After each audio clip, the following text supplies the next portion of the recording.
E hoje estamos comemorando tradicionalmente o Domingo de Ramos. É o início da semana chamada Semana Santa, no calendário religioso cristão.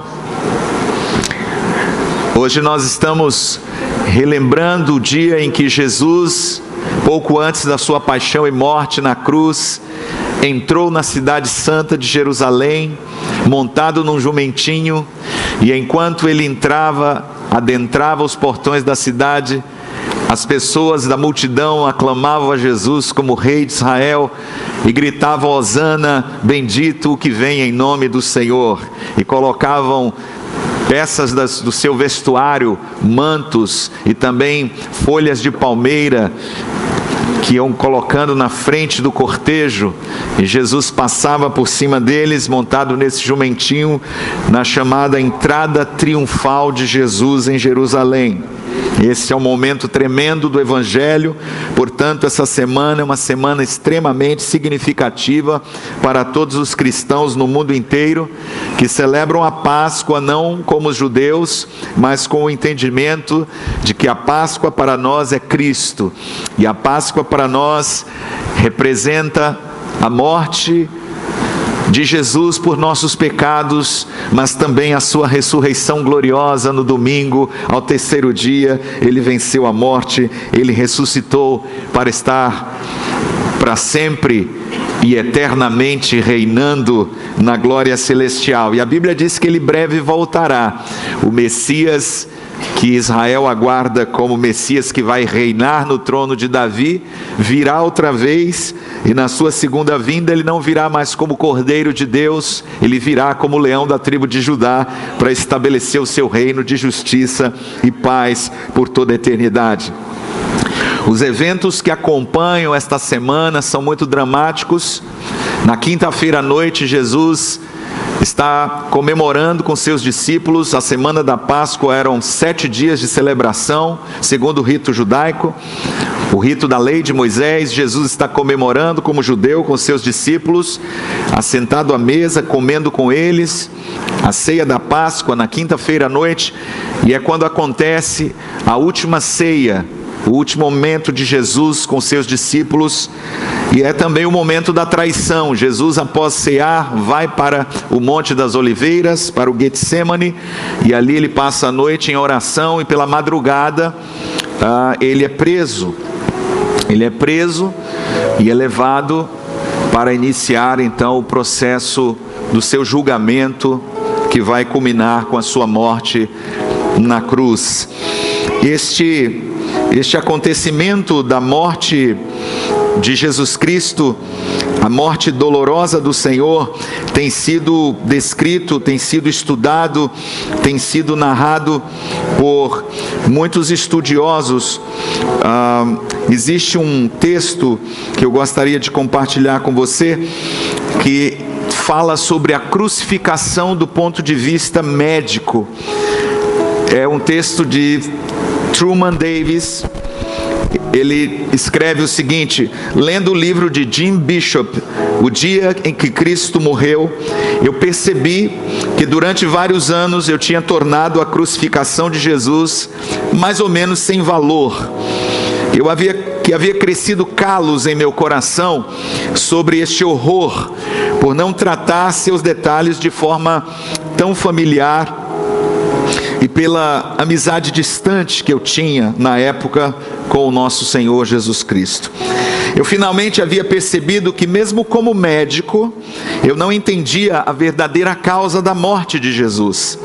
Os escritores do Evangelho não nos ajudam muito com este ponto, porque a crucificação era tão comum naquele tempo que aparentemente acharam que uma descrição detalhada seria desnecessária. Por isso só temos as palavras concisas dos evangelistas. Então Pilatos, após mandar açoitar a Jesus, entregou-o para ser crucificado. Eu não tenho nenhuma competência para discutir o infinito sofrimento psíquico e espiritual do Senhor Deus encarnado, que pagou pelos pecados do ser humano caído. Mas parecia a mim que, como um médico, eu poderia procurar de forma mais detalhada os aspectos fisiológicos e anatômicos da paixão de nosso Senhor. O que foi que o corpo de Jesus de Nazaré de fato suportou durante estas horas de intensa tortura? Isso me levou a um estudo da prática da crucificação, quer dizer, tortura e execução por fixação numa cruz. E eu estou em dívida com muitos que estudaram esse assunto no passado, e especialmente com um colega contemporâneo, o Dr. Pierre Barbet, um cirurgião francês que fez uma pesquisa histórica e experimental exaustiva e escreveu extensivamente sobre o assunto. Aparentemente, a primeira prática conhecida de crucificação foi realizada pelos persas. Alexandre o Grande e seus generais trouxeram esta prática para o mundo mediterrâneo, para o Egito e para Catargo. Os romanos aparentemente aprenderam a prática dos cartagineses e, como quase tudo que os romanos fizeram, rapidamente desenvolveram esta prática a um grau muito elevado de eficiência e habilidade. Vários autores romanos, Lívio, Cícero, Tácito, comentam a crucificação e são descritas várias inovações, modificações e variações na literatura antiga.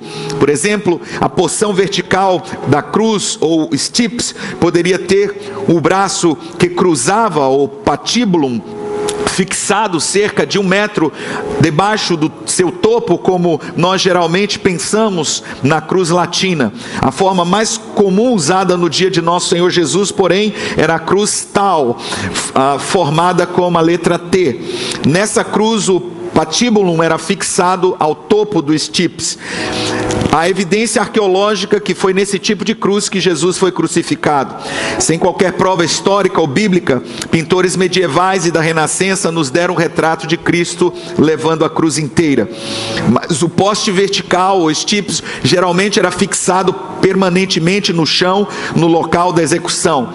O homem condenado era forçado a levar o patíbulo, pesando aproximadamente 50 quilos, da prisão para o lugar da execução. Muitos dos pintores e a maioria dos escritores de crucificação também mostram os cravos passados pelas palmas das mãos. Contos romanos históricos e trabalho experimental estabeleceram que os cravos eram colocados entre os ossos pequenos do pulso radial e ulna, e não pelas palmas. Cravos colocados pelas palmas sairiam por entre os dedos se o corpo fosse forçado a se apoiar neles. O equívoco pode ter ocorrido por uma interpretação errada das palavras de Jesus para Tomé: vê as minhas mãos. Anatomistas modernos e antigos sempre consideraram o pulso como parte da mão. Um título ou uma pequena placa declarando o crime da vítima normalmente era colocado no mastro, levado à frente da procissão da prisão e depois pregado à cruz de forma que se estendia sobre a cabeça. Este sinal, com seu mastro pregado ao topo, teria dado à cruz um pouco da forma característica da cruz latina como a conhecemos hoje. O sofrimento físico de Jesus começou no Getsêmani. Em Lucas está escrito: estando em agonia, orava mais intensamente, e aconteceu que o seu suor se tornou como gotas de sangue caindo sobre a terra. Lucas 22, 44. Todos os truques têm sido usados por escolas modernas para explicarem esta fase, aparentemente seguindo a impressão que isso não poderia ter acontecido. No entanto, consegue-se muito consultando a literatura médica. Apesar de muito raro, o fenômeno de suar sangue é bem documentado na medicina. Sujeito a um estresse emocional, finos capilares nas glândulas sudoríparas podem se romper, misturando assim o sangue com o suor. Este processo poderia causar fraqueza e choque. A atenção médica é necessária para prevenir hipotermia nesse caso. Após a prisão, no meio da noite, Jesus foi levado para o Sinédrio e a Caifás, o sumo sacerdote, onde sofreu o primeiro traumatismo físico. Jesus foi esbofeteado na face por um soldado por manter-se em silêncio ao ser interrogado por Caifás. Os soldados do palácio tamparam seus olhos e zombaram dele, pedindo que adivinhasse perguntasse quem o estava batendo e esbofeteavam seguidamente a sua face. De manhã cedo, Jesus, surrado e com hematomas, desidratado e exausto por não dormir, é levado ao pretório da fortaleza Antônia, o centro do governo do procurador da Judéia, Pôncio Pilatos. Você deve já conhecer a tentativa de Pilatos de passar a responsabilidade do julgamento de Jesus para Herodes Antipas, tetrarca da Judéia. Aparentemente Jesus não sofreu maus tratos nas mãos de Herodes e foi devolvido a Pilatos. Foi em resposta aos gritos da multidão que Pilatos ordenou que Barrabás fosse solto e condenou Jesus ao açoite e à crucificação. Há muita diferença de opinião entre autoridades sobre o fato incomum de Jesus ser açoitado como um prelúdio à crucificação, algo que não era normal. A maioria dos escritores romanos deste período não associam os dois. Muitos peritos acreditam que Pilatos originalmente mandou que Jesus fosse açoitado como castigo completo dele. A pena de morte através de crucificação só viria em resposta à acusação da multidão de que o procurador não estava defendendo os interesses de César corretamente contra este pretendente que supostamente reivindicava ser o rei dos judeus. Os preparativos para as chicotadas eram realizados enquanto o prisioneiro era despido de suas roupas e suas mãos amarradas a um poste acima de sua cabeça. É duvidoso se os romanos teriam seguido as leis judaicas quanto ao número de chicotadas. Os judeus tinham uma lei antiga que proibia que uma pessoa fosse chicotada por mais de 40 vezes. 40 açoites menos um era a prática dos judeus. O soldado romano dá um passo à frente com o flagrum, ou açoite, em sua mão. Este é um chicote com várias tiras pesadas de couro, com duas pequenas bolas de chumbo amarradas nas pontas de cada tira. O pesado chicote é batido com toda a força contra os ombros, as costas e as pernas de Jesus. Primeiramente, as pesadas tiras de couro cortam apenas a pele. Então, conforme as chicotadas continuam, elas cortam os tecidos debaixo da pele, rompendo os capilares e veias da pele, causando marcas de sangue e, finalmente, hemorragia arterial de vasos da musculatura. As pequenas bolas de chumbo, primeiramente, produzem grandes, profundos hematomas que se rompem com as subsequentes chicotadas. Finalmente, a pele das costas está pendurada em tiras e toda a área está uma irreconhecível massa de tecido ensanguentado. Quando é determinado pelo centurião responsável que o prisioneiro está à beira da morte, então o espancamento é encerrado. Jesus, quase desmaiando, é desamarrado, lhe é permitido cair no pavimento de pedra molhado com seu próprio sangue. Os soldados romanos veem uma grande piada nesse judeu que se dizia ser o rei. Eles atiram um manto sobre os seus ombros e colocam um pedaço de pau em suas mãos como se fosse um cetro. Eles ainda precisam de uma coroa para completar a cena. Um pequeno galho flexível coberto de longos espinhos é enrolado em forma de uma coroa e pressionado sobre a sua cabeça. Novamente há uma intensa hemorragia. O couro do crânio é uma das regiões mais irrigadas do nosso corpo. Após zombarem dele, baterem em sua face, tiram o cetro de suas mãos e batem com ele em sua cabeça, fazendo com que os espinhos se aprofundem em sua testa e couro cabeludo.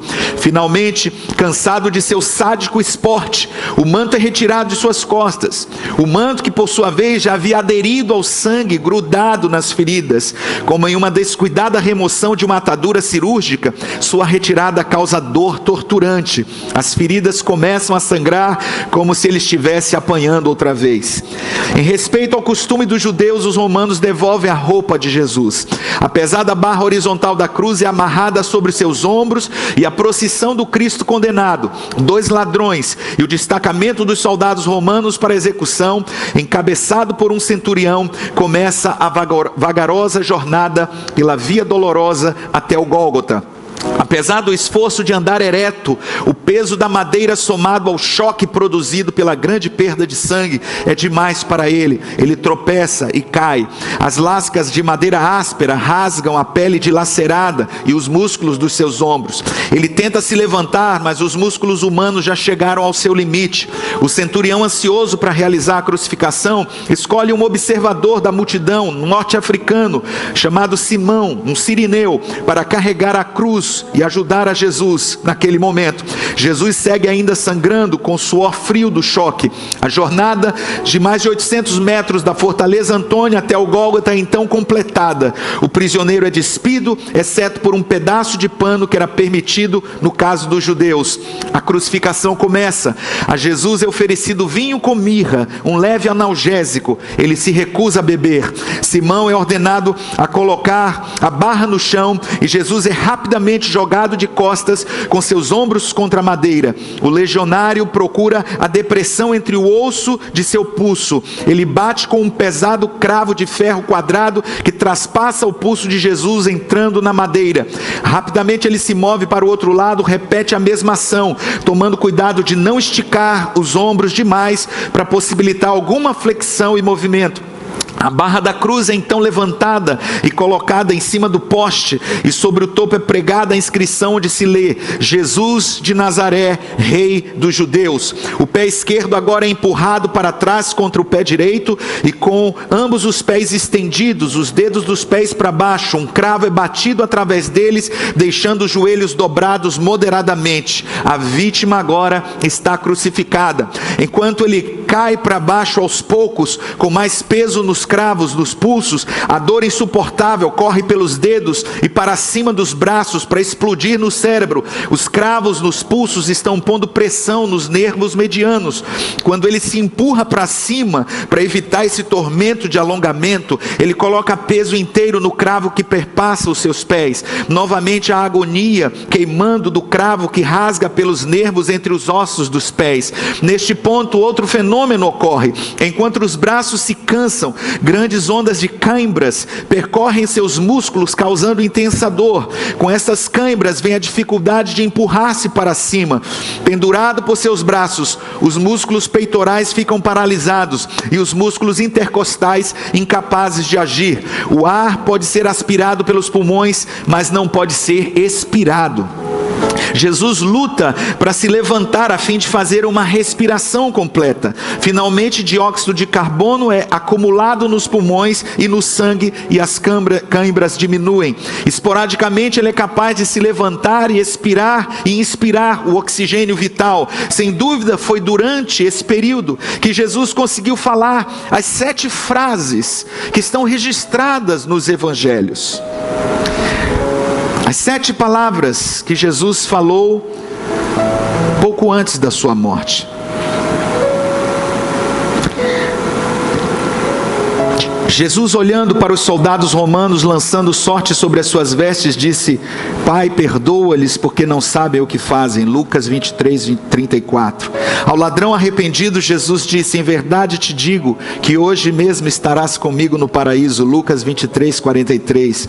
Olhando para baixo para Maria, sua mãe, Jesus disse: mulher, eis aí o teu filho. E ao atemorizado e quebrantado adolescente João, seu discípulo amado: eis aí a tua mãe. João 19:26 e 27. O próximo clamor veio do início do Salmo 22. Eli, Eli, lama sabachthani. Em aramaico: Deus meu, por que me desamparaste? Ele passa horas de dor sem limite, ciclos de contorção, cãibras nas juntas, asfixia intermitente e parcial, intensa dor por causa das lascas enfiadas nos tecidos de suas costas dilaceradas, conforme ele se levanta contra o poste da cruz. Então outra dor agonizante começa, uma profunda dor no peito, enquanto seu pericárdio se enche de um líquido que comprime o coração. Lembrando o Salmo 22, versículo 14: derramei-me como água, e todos os meus ossos se desconjuntaram, meu coração fez-se como cera, derreteu-se dentro de mim. Agora está quase acabado. A perda de líquidos do tecido atinge um nível crítico. O coração comprimido se esforça para bombear o sangue grosso e pesado aos tecidos. Os pulmões torturados tentam tomar pequenos golpes de ar. Os tecidos marcados pela desidratação mandam seus estímulos para o cérebro. Jesus clama, João 19:28, tenho sede.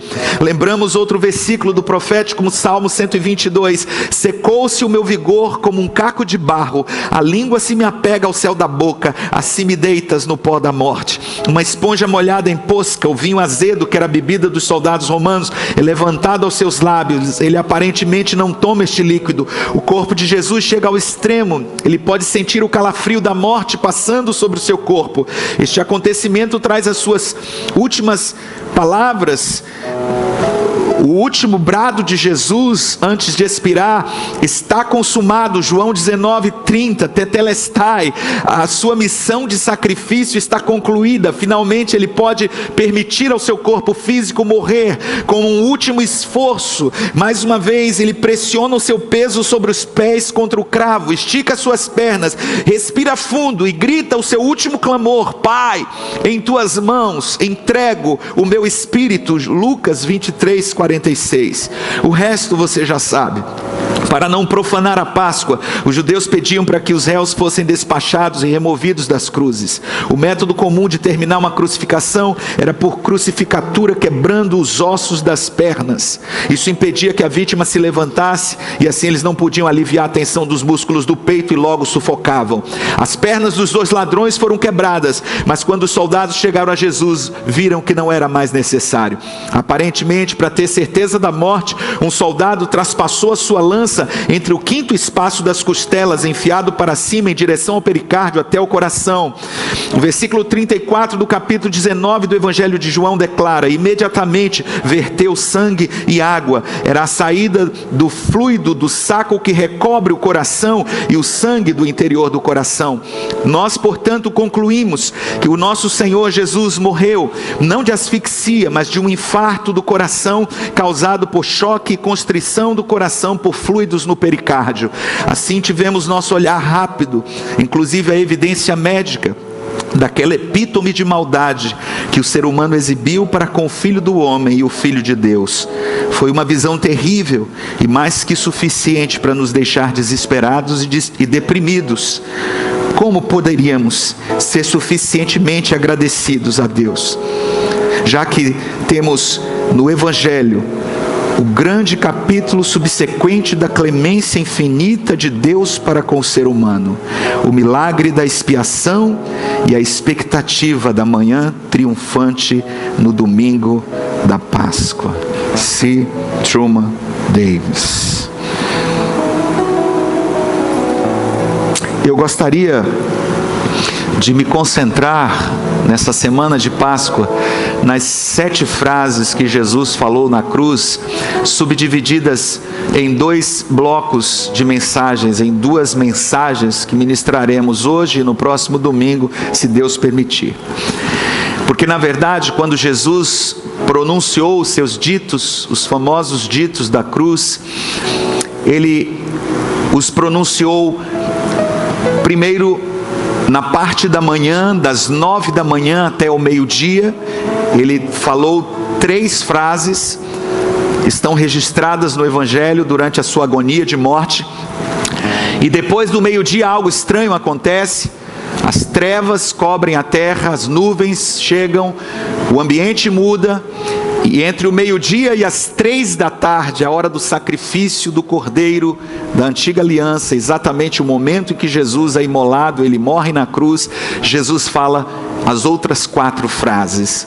Então hoje eu queria compartilhar com você o que o Espírito Santo falou ao meu coração sobre estas frases ou esses ditos de Jesus na cruz, me concentrando no primeiro bloco, aquilo que Jesus disse no período da manhã, enquanto estava crucificado entre as 9 da manhã e ao meio-dia. A primeira fala de Jesus está em Lucas 23:34. Se você puder abrir, o título dessa ministração é 3 dias que mudaram o mundo. 3 dias que mudaram o mundo. Lucas 23:34. Diz assim: Jesus, porém, dizia: Pai, perdoa-lhes, porque não sabem o que fazem. Então repartiram as vestes dele, deitando sortes sobre elas. Põe a sua mão no seu coração, vamos orar ao Senhor. Pai, obrigado por tua palavra, obrigado por este evangelho de poder que transforma e que salva o homem do seu pecado.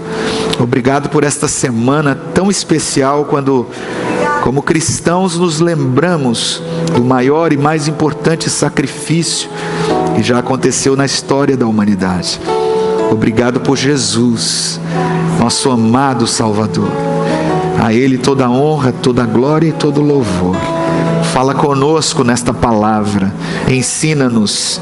Nós te pedimos em nome dEle, em nome de Jesus. Amém. E graças a Deus.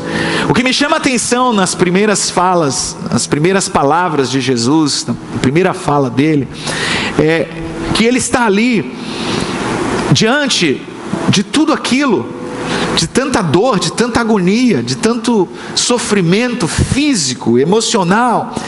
Ele libera perdão. Ele libera perdão, ele faz essa oração dizendo: Pai, perdoa-lhes, porque eles não sabem o que fazem. Como que alguém pode? Como que alguém consegue? Sabe, o cenário era de total oposição, no mínimo de indiferença, porque ali aos seus pés, os soldados romanos que o haviam crucificado estavam lançando sorte sobre as suas vestes e jogando.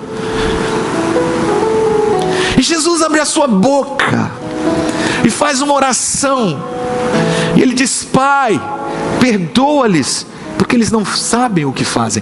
E eu vejo nessa oração de Jesus aqui 3 coisas lindas. Primeiro, que o perdão é uma consequência da intimidade de Jesus com o Pai. O perdão de Jesus, ele tem origem em Deus o Pai. Ele tem origem no relacionamento de Jesus com o seu Pai Celestial. Jesus abre a boca em absoluta coerência com aquilo que ele havia ensinado aos seus discípulos por toda a sua vida e ministério. Ele ora Abá. Ele usa a expressão aramaica, a palavra que significa paizinho, papai. Essa é a forma de relacionamento de Jesus com seu Pai, com o nosso Deus e Pai. Foi Ele quem nos ensinou a orar assim. E no último momento da sua vida, mesmo passando por tudo aquilo que Ele está vivendo na cruz, Ele ora ao Pai. Ele abre a sua boca e diz: Pai, Pai querido, Paizinho amado. Em segundo lugar, esse texto me ensina que o perdão de Jesus também é universal. Porque este perdão, para pensar comigo, a quem esse perdão é dirigido afinal?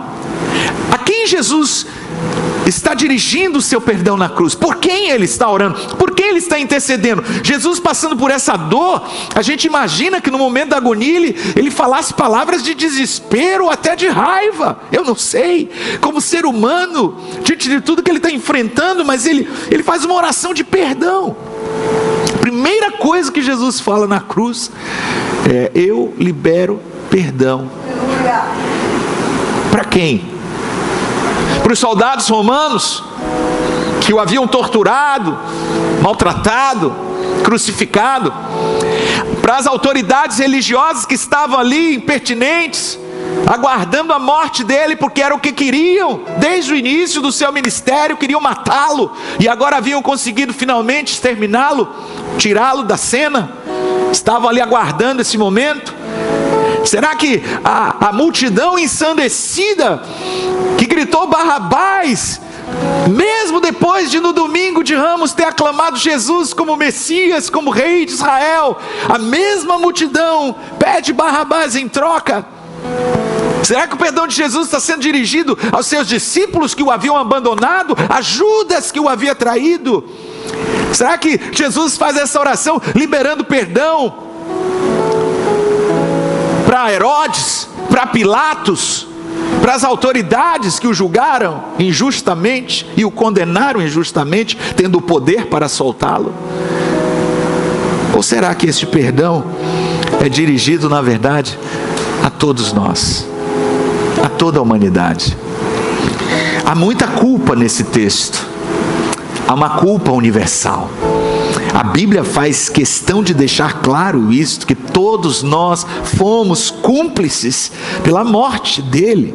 Todos nós fomos responsáveis pela morte dele. Todos nós temos uma participação direta, não é indireta não, porque ele morreu pelos nossos pecados. E o perdão geralmente é dirigido a uma situação desculpável. É assim que, politicamente corretos, nós lidamos com o perdão. Se você está na rua, no mercado, e você se esbarra sem querer em uma pessoa, geralmente você olha e diz: me desculpe, me perdoe. E a pessoa diz: tudo bem, sem problema. Mas quando as coisas vão ficando mais graves, mais sérias, geralmente o nosso coração se endurece. E aí o que acontece é que todos nós, por um sentimento de vingança ou de justiça inerente, reclamamos a falta do perdão, a injustiça do perdão, que o perdão não é uma coisa lógica, que você não vai jamais perdoar quem te fez tanto mal. Afinal de contas, como que você vai conseguir perdoar certas coisas? Algumas você até suporta, você aceita, você deixa para lá. Outras você perdoa, mas não esquece. Mas algumas são imperdoáveis. Você vai sempre dizer: isso eu não perdoo, isso eu não aceito. Essa é a nossa natureza, o que nos leva as próximas palavras dos lábios de Jesus: Pai, perdoa-lhes porque eles não sabem o que fazem. Isso me ensina que o perdão de Jesus me traz como consequência na minha vida a possibilidade de perdoar os outros. O perdão de Jesus me torna capaz de perdoar.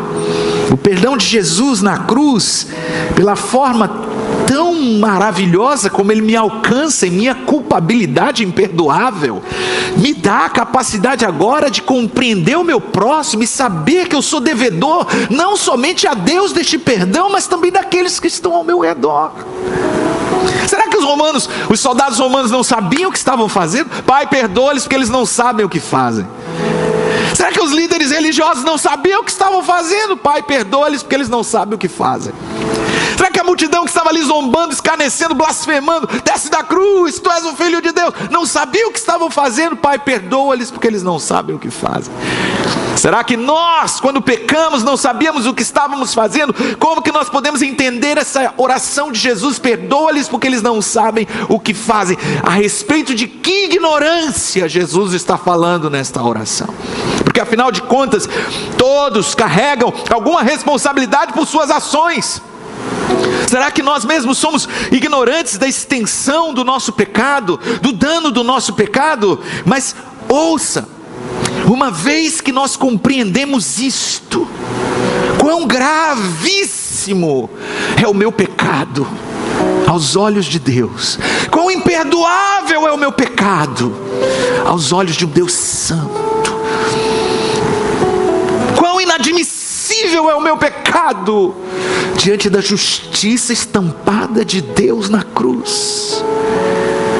Há uma única possibilidade para mim, como pecador, que é receber o perdão que Ele de graça me oferece, através da morte substitutiva do Seu Filho por mim, na cruz do Calvário. E uma vez que eu entendo isso, com a ajuda do Pai, o meu Pai agora, aquele que me torna filho em Cristo, eu sou capaz de perdoar aqueles que estão ao meu redor, porque, amados, nós não somos melhores que ninguém. Nós não podemos, como cristãos, achar que somos melhores, porque nós não somos. A chave para o perdão liberado, a chave para o perdão compartilhado, a chave para vivermos debaixo desta graça perdoadora e restauradora dos relacionamentos, é compreendermos que todos somos pecadores, necessitados da graça radical, da graça absoluta, da graça extraordinária de Deus.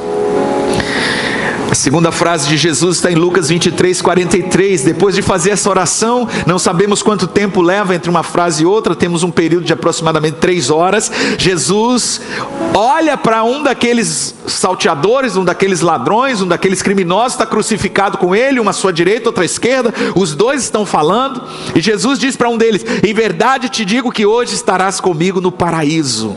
Isso aqui fala sobre a vida eterna. E aqui a gente tem que prestar muita atenção, porque não podemos deixar a Páscoa passar sem pensar nisso aqui, gente. Jesus está morrendo, os dois criminosos estão morrendo, eu e você estamos morrendo. A diferença é que a gente não percebe isso. Para eles é uma questão de minutos, horas. Eles já estão no corredor da morte, eles já estão no processo do falecimento. Mas talvez nós estejamos ainda vivendo na nossa onipotência presunçosa, achando que vamos viver para sempre, que nada vai nos acontecer. E a pergunta aqui é: o que é essa coisa chamada de vida eterna? Ela existe? Como que alguém a recebe? Como alguém pode ter certeza do que vai acontecer após a sua morte? Por que um criminoso alcança a vida eterna e outro não? Pense nesses dois homens crucificados ao lado de Jesus. As diferentes versões da Bíblia descrevem esses homens como ladrões, como malfeitores, como infratores da lei. É a mesma palavra no grego usada para Barrabás. É um criminoso de carreira, não é alguém que cometeu um erro pontual, é um criminoso, é alguém que foi condenado por seus crimes contra o Estado romano, está sendo ali crucificado. E isso acontece para que se cumpram as escrituras sagradas. O profeta Isaías, cerca de 800 anos antes, havia profetizado no magistral capítulo 53 do seu livro, versículo 12: foi contado entre os transgressores. Ele foi colocado no meio de transgressores, como se fosse um criminoso qualquer. Agora você olha para esses dois homens e você pensa: realmente, eles são a escória da sociedade, eles são criadores de problemas, eles são marginais, eles são infratores da lei, eles são culpados, eles são condenados, eles merecem a morte. Mas se você olhar mais de perto, há uma diferença entre os dois, tanto quanto a luz do dia e a noite. São dois homens diferentes. Um criminoso zomba, escarnece, o outro acredita. Um criminoso morre na perdição e o outro recebe a salvação para viver para sempre, eternamente.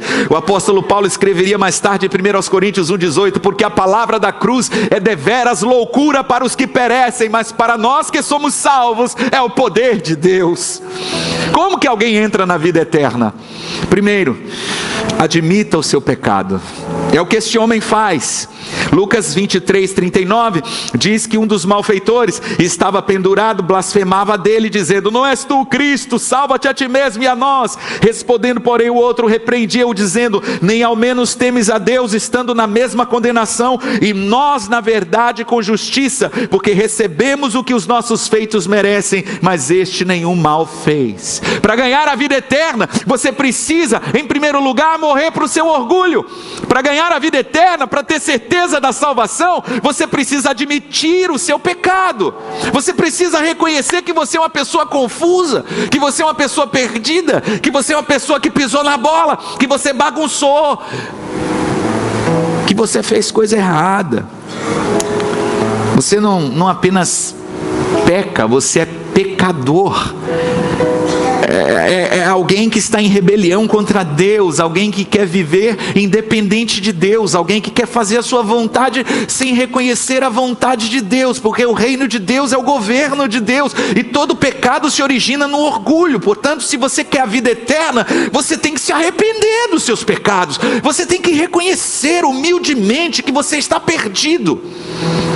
Isso é interessante, porque hoje nós usamos muito GPS Muitas pessoas estão dirigindo hoje, estão acostumadas a usar esses navegadores, e muito bom a gente poder contar com eles. Algumas coisas não são perfeitas, a gente não pode colocar toda a nossa confiança num equipamento, mas é muito importante saber, e até bom a gente compreender como funciona. Muitas vezes já estivemos em situações, indo visitar irmãos, indo na casa de alguém num bairro que não conhecemos, e o GPS nos levou até ali. Eu não sei se conseguiríamos com referências, com indicações, porque todo mundo onde mora diz, muito fácil, não tem erro. A gente ouve isso, não tem erro. Só que quando você começa a entrar no labirinto das ruas e das referências, você se perde facilmente. E o GPS, ele te ajuda a entrar e te ajuda a sair, te ajuda a voltar para sua casa. Mas para isso você precisa reconhecer que você está perdido, que você precisa de ajuda, que você sozinho não consegue.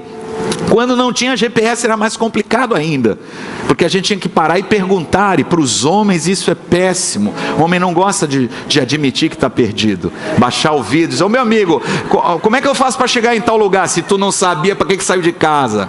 Volta para casa. Geralmente as pessoas não fazem isso, mas a gente fica pensando assim, né? Vai mexer com o meu brio, vai mexer com a minha honra, vai mexer com a minha... Principalmente se tiver com a mulher do lado, mulher e os filhos, ela está perdido. A mulher está dizendo o tempo todo, para e pergunta, para no posto e pergunta, olha uma pessoa aí, pergunta, e ele está, deixe comigo, deixe comigo, deixe comigo. É o orgulho. Agora o GPS não. O GPS está ajudando. Tem aquela voz insuportável, né?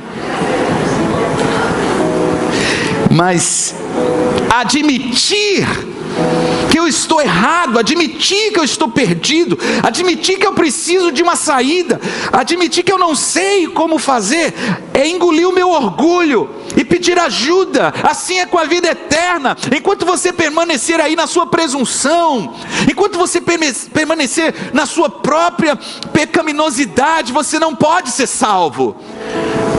Nós precisamos de um Salvador. Mas em segundo lugar, nós precisamos crer na impecabilidade de Jesus. Eu tenho que admitir o meu pecado, mas eu tenho que crer na impecabilidade de Jesus.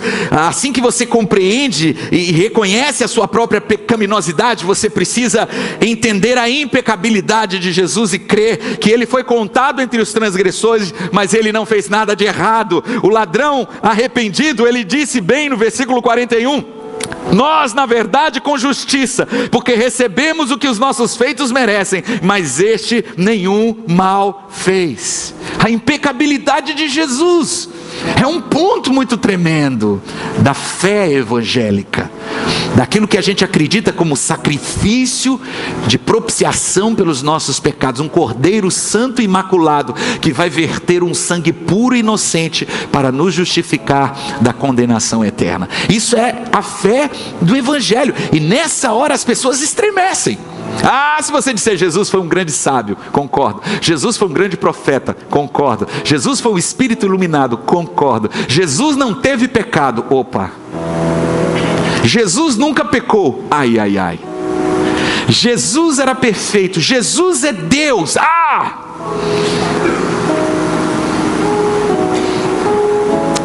A Bíblia ensina que a justa ira de Deus sobre os nossos pecados foi aplacada de uma vez e para sempre, através da morte sacrificial do Cordeiro de Deus imaculado, que foi imolado na cruz do Calvário, o Filho de Deus que morreu como propiciação ou expiação pelos nossos pecados. Isso significa dizer que o nosso escrito de dívida foi cancelado, que os nossos débitos foram cancelados, que a conta que havia contra nós nos nossos pecados foi rasgada, foi paga completamente. Graça maravilhosa do Senhor Jesus. Ele pagou a dívida que eu nunca poderia pagar, porque Ele é santo, porque Ele é justo, porque Ele é puro, porque Ele é perfeito, porque Ele nunca pecou, porque nunca se achou engano em sua boca, porque Ele não merecia estar na cruz.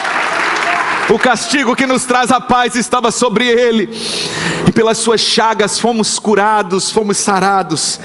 E em terceiro lugar, você precisa entregar sua vida a Jesus. Primeiro, você admite o seu pecado. Segundo, você crê na impecabilidade dEle, na santidade dEle, no sacrifício dEle, na justiça dEle. Mas em terceiro, você entrega a sua vida a Ele. Deus não força esse compromisso. Deus não força ninguém. Veja que exemplo tremendo temos ali: 2 homens, 2 criminosos, 2 condenados, e um recebe a vida e o outro se perde. J.C. Ryle, um escritor, eu mencionei já ele aqui algumas vezes, ele disse algo interessante: um ladrão na cruz foi salvo, que ninguém se desespere, mas um outro ladrão se perdeu, que ninguém seja presunçoso. Perfeita análise, perfeita observação. O camarada na última hora foi salvo. Há esperança para o pecador, há esperança para mim e para você, há esperança para quem quer a vida eterna, há esperança para quem é humilde e reconhece o sacrifício de Jesus. Não importa o que você fez no seu passado, não importa quão grande seja a sua conta de débito, não importa quão sujo você se sinta espiritualmente, há poder no sangue de Jesus para todo aquele que crê. Mas existe a perdição. Existem aqueles que não querem, existem aqueles que rejeitam. Você não pode presumir a sua salvação, a menos que você comprometa a sua vida com Cristo. E esse é um outro ponto que faz as pessoas também estremecerem. Porque quando você fala do que acontece após a morte, as pessoas dizem assim: para onde você vai depois que você morrer? Eu não sei, está nas mãos de Deus, Deus é que vai julgar, Deus é que é o juiz. O crente diz: eu vou para o céu. Aí a pessoa olha e diz assim: como? Como é que você pode ser tão orgulhoso de falar isso? Não é orgulho, pelo contrário, é humildade. Não é por minha causa, não é porque eu mereço, mas é porque aquele que me fez a promessa é fiel, e ele garante com a vida dele, que aquele que nele crê, já passou da morte para a vida. Ele é o caminho, a verdade e a vida, e quem nele crê tem a vida eterna. Eu sei em quem tenho crido, e estou certo que é poderoso para guardar o meu depósito até o último dia. Ele diz para aquele homem, o criminoso fala: Senhor Jesus, lembra-te de mim quando entrares no teu reino. O que ele está dizendo aqui para Jesus? Senhor, eu gostaria de ser um cidadão do teu reino, eu gostaria de fazer parte do teu reino, lembre-se de mim quando isso acontecer. Que fé tremenda que esse homem tem ali no último momento. Ele está olhando para Jesus. Jesus não tem cara de rei, Jesus não se parece em nada com um rei. O seu rosto está todo desfigurado, a sua coroa é uma coroa de espinhos. Ele está morrendo ali, ele está na mesma sentença, os 3 estão morrendo. Mas aquele homem olha para Jesus e ele vê o Rei dos Reis, ele vê o Messias de Israel. Ele enxerga com os olhos da fé muito mais do que qualquer um dos discípulos naquele ponto, porque todos abandonaram ao Senhor. Mas ele vê em Jesus o seu Salvador, ele vê em Jesus o seu Senhor, e ele fala ali na cruz, e isso é tremendo. Ele diz: Senhor, lembra-te de mim quando entrares no teu reino. E o que é mais interessante aqui, olha aqui, esse camarada não veio à frente na hora de um apelo que o pastor fez quando estava pregando.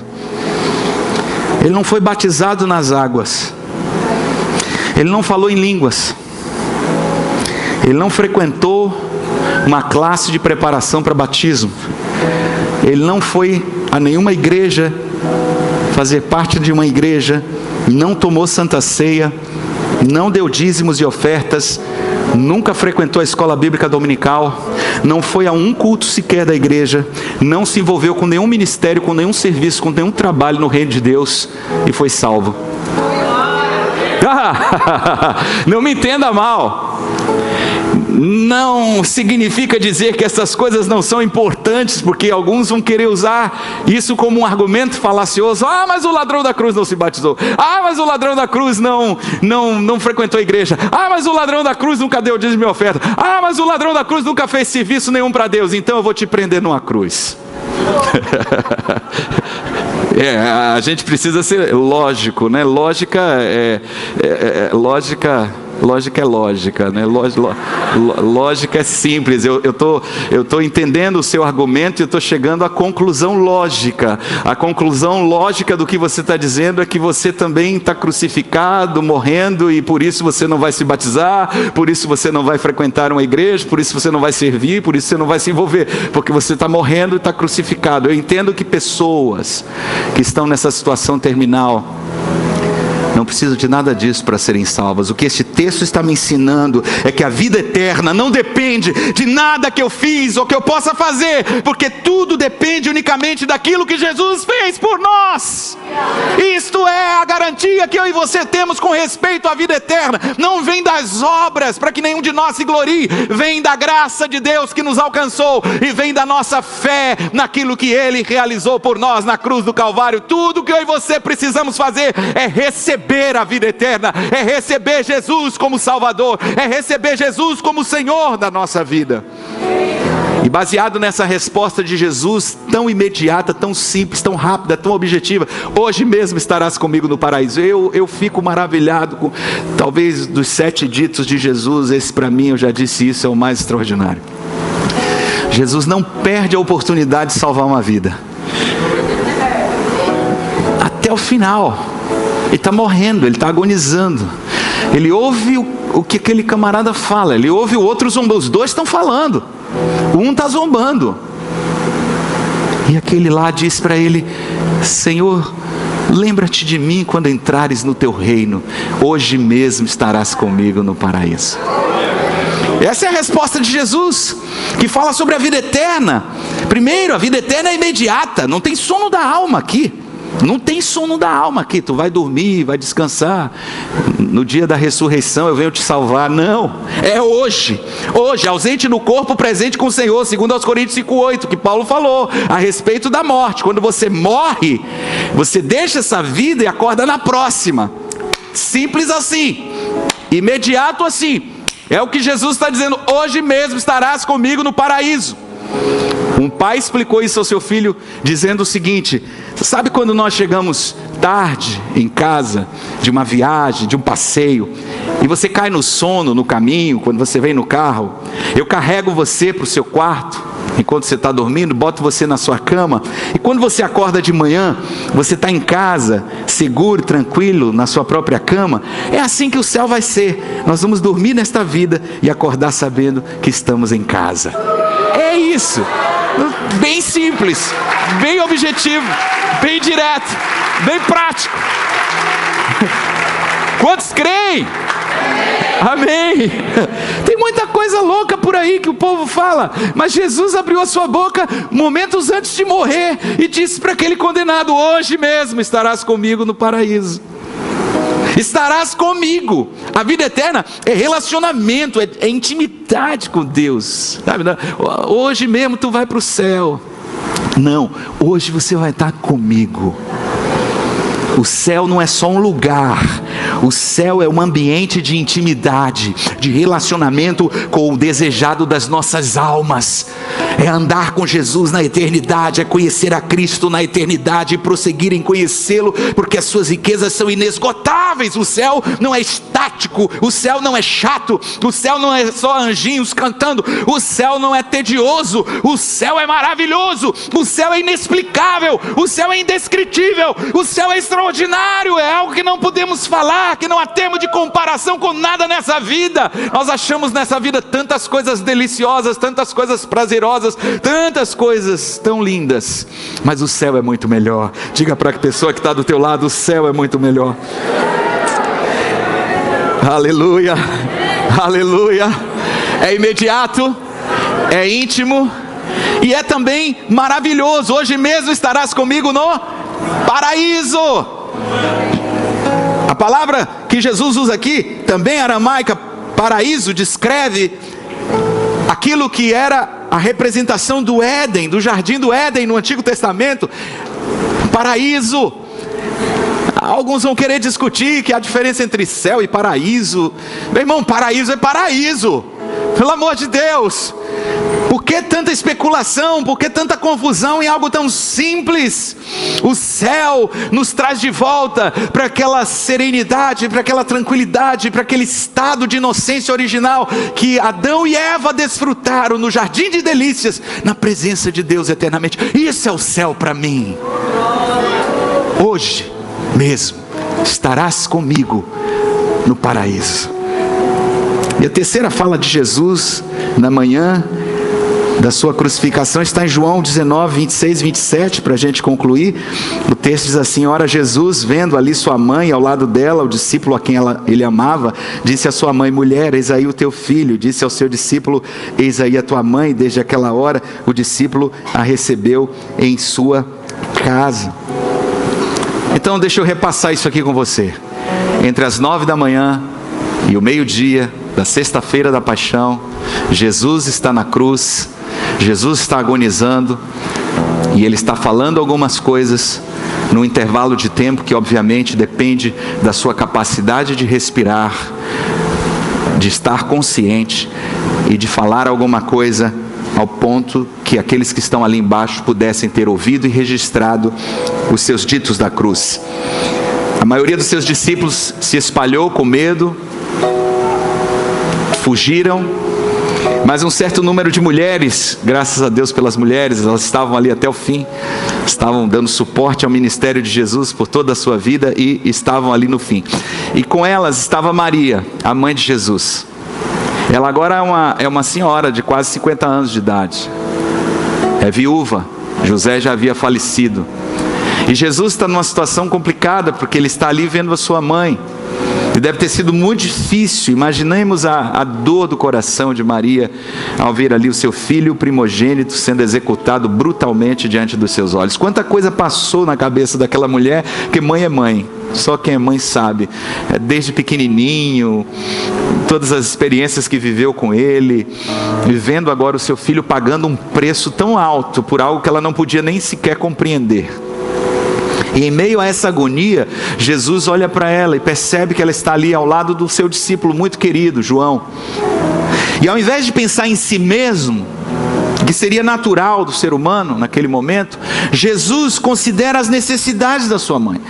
E isso nos leva ao terceiro ponto dessa ministração, que tem a ver com esta frase de Jesus. E nós podemos aprender algumas lições importantes aqui. Primeira delas, cuide da sua família. Família é importante para Deus. Família conta. Família significa para Deus uma coisa muito importante. Esse é o meu Jesus. Esse é o seu Jesus. Esse é o nosso Jesus. Alguém que se importa com a sua família. Alguém que vê a sua mãe ali parada, com seu coração partido, ele não pode tirar a dor dela, ele não pode resolver o que está acontecendo do ponto de vista emocional, mas ele quer honrar a sua mãe. Ele quer honrar a sua mãe. E ele então olha para aquele rapaz que está ali, João, de uma maneira muito especial, se refere a si mesmo no seu evangelho como discípulo amado. Há uma relação, talvez até de parentesco, entre Jesus e João. Mas as palavras de Jesus aqui têm a ver com a sua vontade final, como num testamento. Elas têm o poder e a autoridade de alguma coisa que tivesse sido escrita para o judeu. Ele fala para ele, ele fala para ela. E ele usa o termo mulher aqui, talvez com muito cuidado, para que não pudesse agravar ainda mais a dor da sua mãe, se ele a chamasse de mãe naquele momento. Mulher, de forma respeitosa, mas muito assertiva. Jesus está dizendo: adote esse filho. E ele está falando para João: adote essa mãe, cuide dela, faça isso por mim. Jesus, mesmo morrendo pelos pecados do mundo inteiro, cuida da sua família.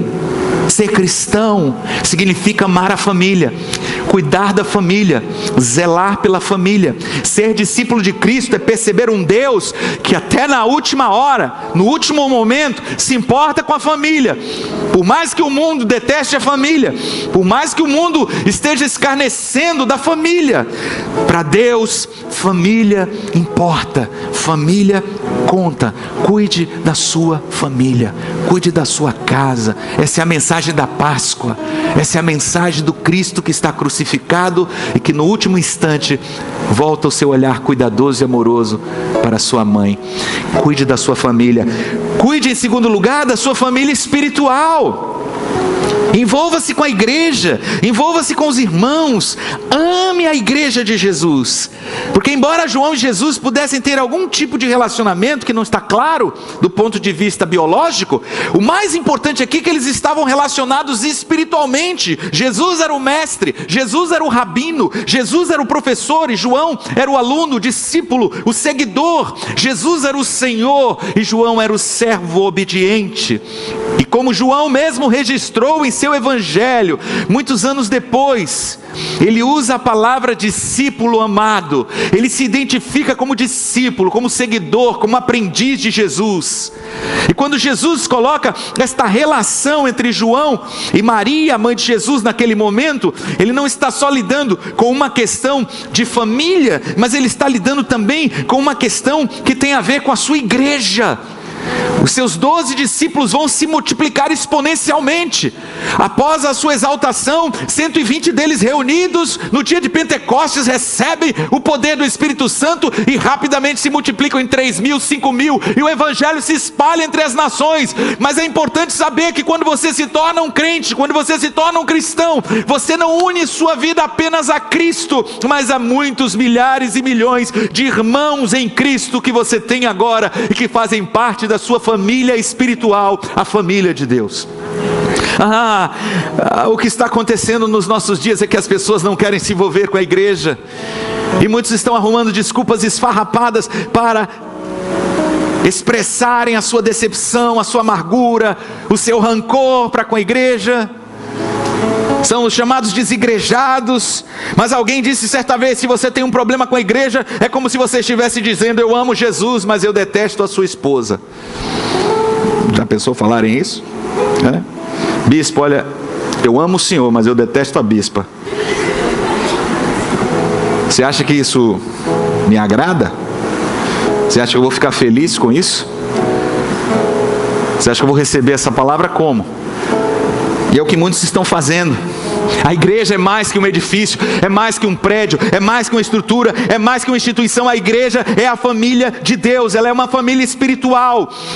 E você recebe o Espírito Santo como todos os outros crentes. Você recebe, quando você crê em Jesus, o Espírito de Deus. E você nunca estará sozinho, mesmo quando você se sinta sozinha. Você tem uma família de muitos irmãos parecidos com Jesus. E às vezes essas raízes espirituais se tornam até mais fortes e mais profundas do que as nossas próprias raízes biológicas.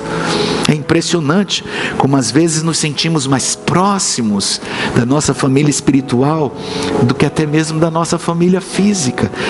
Tamanha a identificação que nós passamos a ter uns com os outros como corpo de Cristo. Você precisa fazer parte da igreja, não da igreja virtual, mas do corpo, da família, dos irmãos. Cuide da sua família, cuide da família espiritual e, por último, valorize as pessoas e sirva o seu próximo. Jesus é o nosso exemplo maior de servo.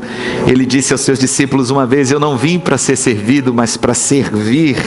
Filipenses 2:3 declara: nada façais por contenda ou por vanglória, mas com humildade cada um considere os outros superiores a si mesmo. Ser humilde é pensar nos outros ao invés de pensar em si mesmo. Nós vemos Jesus fazendo isso mais de uma vez hoje aqui nas Escrituras. Pai, perdoa-lhes porque eles não sabem o que fazem. O perdão é oferecido de graça. Hoje mesmo estarás comigo no paraíso, a salvação e a vida eterna que alcança aquele homem que está ali ao seu lado. Mas agora vemos Jesus se concentrando na sua mãe, no seu discípulo, e ele estava pensando na necessidade deles acima da dele mesmo. E esta lição é simples: valorize os outros acima de você mesmo. Importe-se com os outros e Deus cuidará de você. Essa é a mensagem do Evangelho, que se traduz na verdadeira caridade. Rick Warren, escrevendo Uma Vida Dirigida por Propósitos, ele disse: a verdadeira humildade não é pensar menos de si mesmo, é pensar menos em si mesmo. A verdadeira humildade não é ficar: eu sou tão miserável, eu sou tão desgraçado, eu sou um verme, eu sou um lixo, eu não presto. Isso não é humildade. Isso é autocomiseração, vitimização.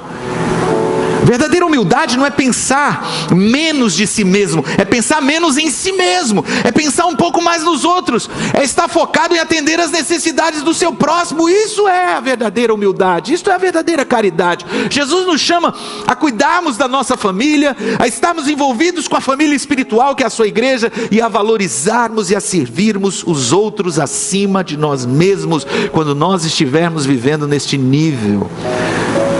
Então será Páscoa de verdade, não a Páscoa do coelho nem do ovo de chocolate, não a Páscoa dos banquetes, dos lautos banquetes ou das viagens de fim de semana prolongado.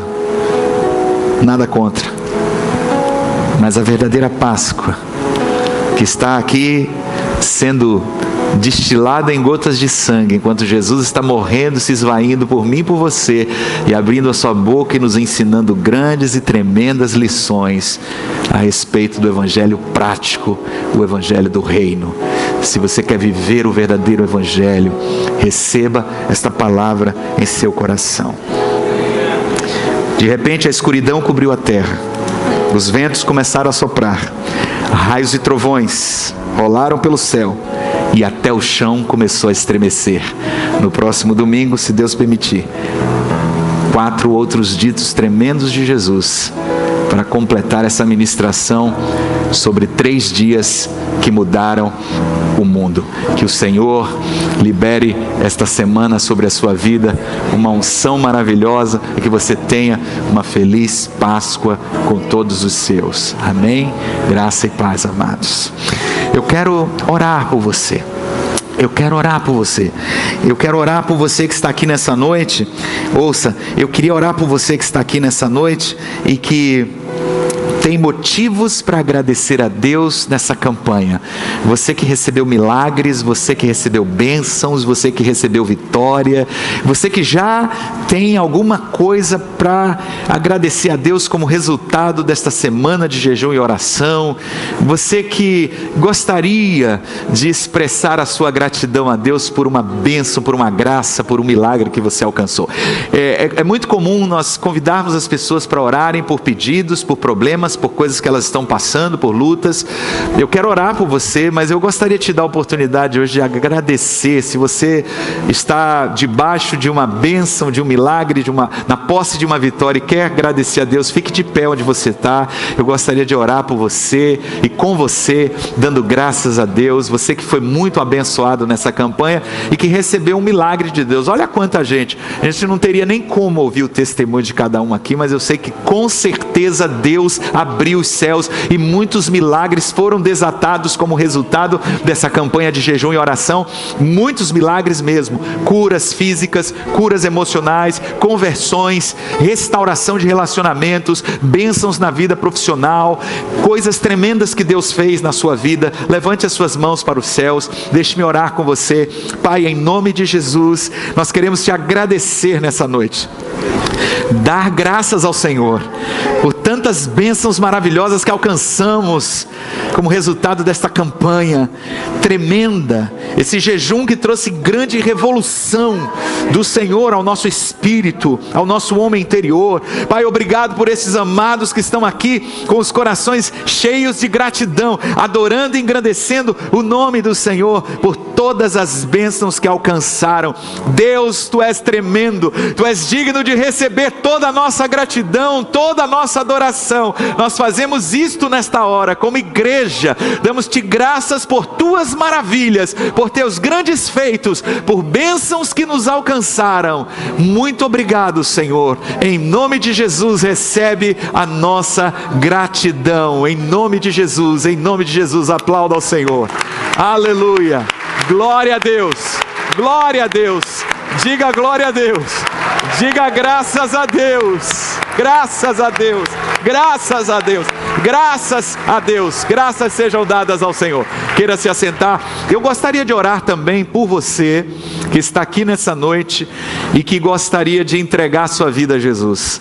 Eu queria orar por você que está aqui nessa noite, e depois dessa mensagem você está com o seu coração ardendo, você está inquieto, inquieta, você diz, eu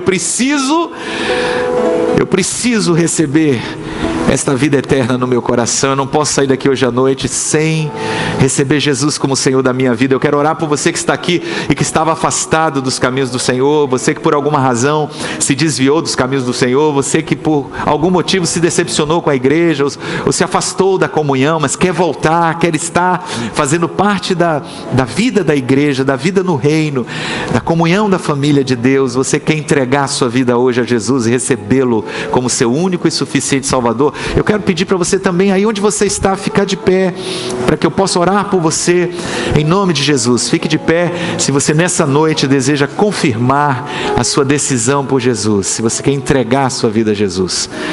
Por favor, eu estou vendo a senhora ali em pé, é isso? Amém? Tem mais alguém? Por favor, fique em pé, glória a Deus. Glória a Deus. Fique em pé aí onde você está. Se você está entregando sua vida a Jesus hoje, ou se você está se reconciliando, glória a Deus pela vida de vocês. Amém, Jesus. Glória a Jesus. Que bom, que bom. Tem mais alguém? Por favor, fique de pé, aproveite esse momento, eu quero orar por você. Essa é uma oportunidade única. Não saia daqui hoje à noite sem entregar sua vida, seu coração ao Senhor. Se você quer se reconciliar, faça isso agora. Por favor, fique de pé. Eu quero orar por você.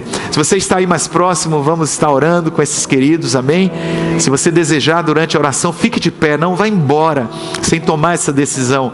Não feche o seu coração para o que Deus ministrou à sua vida nessa noite. É tão simples quanto ficar de pé e dizer: é isso que eu quero. Como aquele homem disse: Senhor, lembra-te de mim quando entrares no teu reino. Pai, nós oramos por estes amados que hoje à noite tomaram a mais importante decisão das suas vidas. Oramos por aqueles que estão entregando seu coração a Jesus, ou estão se reconciliando com a tua igreja. Que momento maravilhoso, quanta alegria traz ao nosso coração saber que vidas estão sendo alcançadas através deste ministério e da pregação do Evangelho do Reino. Continue fazendo a tua obra nestes corações. Nós os abençoamos e os fortalecemos para que permaneçam perseverando nos teus caminhos até o fim. Nós os abençoamos e os acolhemos como igreja nesta hora, em nome do Pai, do Filho e do Espírito Santo. Amém. E graças a Deus, aleluia. O sangue de Jesus está sobre a sua vida. Glória a Deus. Obrigado. Obrigado. Podem se assentar. Eu gostaria de orar finalmente por você que está aqui nessa noite, passando por um problema muito sério. Você talvez colocou nesse jejum uma petição, uma súplica, uma causa diante do Senhor e você ainda não viu a resposta, mas você crê que no tempo de Deus Ele vai te exaltar, Ele vai te abençoar. Talvez não tenha chegado a hora ainda, mas a tua hora vai chegar. Ela está chegando, porque Deus é fiel. Se você crê na cura, se você crê na restituição, se você crê na libertação, se você crê no milagre, fique de pé onde você está. Se você está aqui nessa noite precisando de uma intervenção sobrenatural de Deus na sua vida, eu quero orar por você. Se tem algo que você tem colocado diante de Deus e você precisa muito que Deus faça algo sobrenatural na sua vida, seja humilde agora, por favor, fique de pé e clame comigo ao Senhor. Clamemos, igreja, mais uma vez. Nós estamos neste propósito crendo que a bênção vai chegar, que a vitória vai chegar, que a resposta virá, porque Deus é fiel. Ele já ouviu o teu clamor, Ele já escutou a tua oração. Antes mesmo de você abrir a sua boca, Ele já sabia as palavras que você iria dizer e o que está acontecendo com você. Pai, em nome de Jesus, nós oramos também por aqueles que estão enfrentando lutas e provas, por aqueles dentre os nossos irmãos que estão aqui debaixo de aflição, de opressão, estão sofrendo perseguição, estão diante de situações terríveis, estão vivendo momentos difíceis, insuportáveis.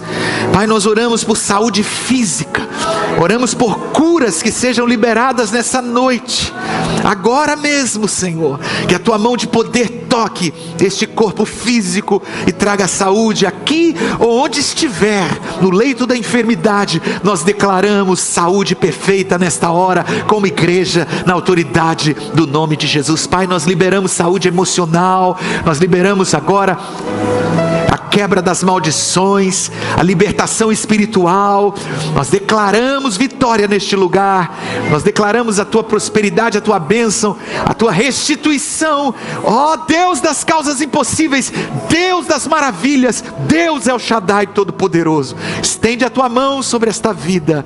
Eu oro e te peço vitória para este irmão, vitória para esta irmã, vitória para esta família, em nome de Jesus, amém. Se você crê, diga amém e aplauda ao Senhor também, porque Deus é fiel, Deus é fiel, Deus é fiel, Deus é fiel. Ele não falha, Ele não muda, Ele não se esquece, Ele não te abandona, Ele não te rejeita, Ele está contigo, Ele está contigo, Ele é fiel, aleluia, glória a Deus. Queira se assentar.